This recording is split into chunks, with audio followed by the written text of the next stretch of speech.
അതെ, ഇന്ന് ഷോപ്പ് അടച്ചിട്ട് നേരെ നമ്മുടെ എസ് ഭാരതിലോട്ടാണ് പോയത്. ഓണത്തിൻ്റെ ഒരുപാട് കളക്ഷൻസും നല്ല വിലക്കുറവും ഒക്കെ ഉണ്ടെന്ന് പറയുന്ന കേട്ടു. അപ്പോൾ ഒന്ന് നോക്കാമെന്ന് വിചാരിച്ചിട്ട് വന്നതാണ്. സാരി സെക്ഷനിലോട്ടാണ് പോയത് നേരെ. അപ്പോൾ അവിടെ ചെന്നപ്പോൾ മൽക്കോട്ടൻ്റെ ഒരുപാട് കളക്ഷൻസും റേറ്റും ഒക്കെ കുറവുണ്ടായിരുന്നു. അപ്പോൾ അതൊന്നും ഞാൻ നോക്കാൻ നിന്നില്ല. എനിക്ക് ഈ സാരി ഭയങ്കരമായിട്ട് ഇഷ്ടപ്പെട്ടു. എന്തായാലും ഇത് നോക്കി വെക്കാമെന്ന് വിചാരിച്ചിട്ട് അതെടുത്ത് മാറ്റി വെച്ചു. അത് കഴിഞ്ഞിട്ട് നമ്മുടെ സെറ്റ് സാരി എടുത്തിട്ടുണ്ടായിരുന്നു. സെറ്റ് സാരി അപ്പോൾ ഈ ചേച്ചിക്ക് ഇത് ഇഷ്ടപ്പെട്ടെന്ന് പറഞ്ഞുകൊണ്ട് ഞാൻ പിന്നെ അതിനകത്തോട്ട് കൈയെടുത്താൻ പോയില്ല. എനിക്ക് ഇഷ്ടപ്പെട്ട് എടുത്തു വെച്ചതാണ് കേട്ടോ. എന്തായാലും അതൊക്കെ കഴിഞ്ഞിട്ട് നേരെ നമ്മുടെ മാർക്കറ്റിലോട്ട് വന്ന് കുറച്ച് മീനൊക്കെ വാങ്ങിച്ചുകൊണ്ട് പോകാമെന്ന് വിചാരിച്ചു. അപ്പോൾ രാവിലെ കുറച്ച് ജോലി കുറയുമല്ലോ. അങ്ങനെ എന്തായാലും വന്ന മീനൊക്കെ നോക്കാൻ വന്നപ്പോൾ നല്ല ഫ്രഷ് മീനായിരുന്നു കേട്ടോ. എല്ലാം നല്ല ഫ്രഷ് മീനും നല്ല വിലക്കുറവും ഉണ്ടായിരുന്നു തോന്നുന്നു. വിലക്കുറവിൻ്റെ കാര്യം എനിക്കറിയില്ല. അങ്ങനെ എന്തായാലും നമ്മൾ കുറച്ച് ചെമ്മീനാണ് വാങ്ങിച്ചത്. നേരെ നമ്മുടെ വീട്ടിലോട്ട് വന്നിട്ട് ഞാൻ കിച്ചണിലോട്ടാണ് കയറിയത്. ഇതെല്ലാം ചട്ടിയിലാക്കി ഒന്ന് ക്ലീൻ ചെയ്ത് ഫ്രിഡ്ജിലോട്ട് വെക്കുമ്പോൾ അത്രയ്ക്ക് സമാധാനമാവും. അങ്ങനെ കൊഞ്ച് നല്ല വലിയ കൊഞ്ചാണ് കേട്ടോ. ഈ വീഡിയോയിൽ എത്രത്തോളം വലുതാണെന്ന് എനിക്കറിയില്ല, പക്ഷേ നല്ല വലിയ കൊഞ്ചാണ് നമ്മൾ വാങ്ങിച്ചത്. അതേപോലെ ഈ മീൻ കുറച്ചേ ഞാൻ വാങ്ങിച്ചോളൂ കേട്ടോ.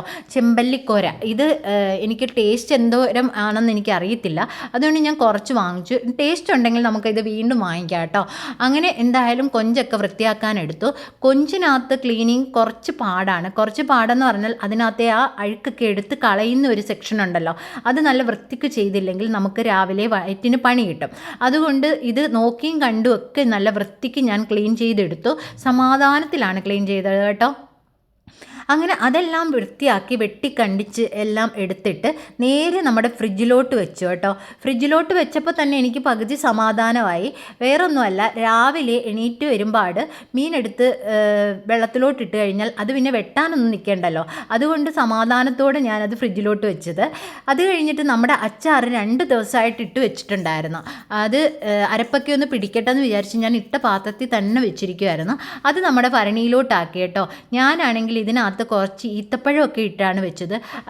അതിൻ്റെ കൂടെ മാങ്ങയ്ക്ക് ഒരു ചെറിയ മധുരമൊക്കെ ഉള്ളതുകൊണ്ട് നല്ല ടേസ്റ്റ് ഉണ്ടായിരുന്നു കേട്ടോ. ഞാൻ വെച്ചത് കൊണ്ട് തന്നെ ഞാൻ പൊക്കി പറയുകയല്ല, പക്ഷേ നല്ല ടേസ്റ്റ് ഉണ്ടായിരുന്നു. ഇപ്പോൾ സമയം 11:30-12 മണിയായിട്ടുണ്ട് കേട്ടോ. അപ്പോൾ ഞാൻ എല്ലാം കഴിഞ്ഞിട്ട് ഫുഡ് കഴിക്കാനിരുന്നതേ ഉള്ളൂ. വന്നിട്ട് ഞാൻ ഫ്രഷ് ആയതുപോലും ഇല്ല. എന്നാലും ഫുഡ് കഴിച്ചിട്ട് എനിക്ക് നല്ല വിശക്കുന്നുണ്ടായിരുന്നു. ഫുഡ് കഴിച്ചിട്ട് ഇനി ഫ്രഷ് ആയിട്ടൊക്കെ ഞാൻ കിടക്കാമെന്ന് വിചാരിച്ചു. അപ്പോൾ ഇവിടെ ഇരുന്നൊരാൾ ഗോഷ്ടി കാണിക്കുന്നത് വേറൊന്നുമല്ല, അവിടെ ബീഫ് കറി ഇരിപ്പുണ്ടായിരുന്നു. ഞാൻ വീഡിയോ പിടിക്കുന്നതുകൊണ്ട് ഇങ്ങോട്ട് കൈ കൊണ്ടുവന്നിട്ട് ബീഫ് കറിയിൽ തൊടാൻ പറ്റുന്നില്ല. അപ്പോൾ ഞാൻ പറഞ്ഞു, ഞാൻ വീഡിയോ പിടുത്തം നിർത്തുവാണ്, കഴിച്ചോളാൻ പറഞ്ഞു. അങ്ങനെ ഇത്രയേ ഉള്ളൂ. Okay, bye bye.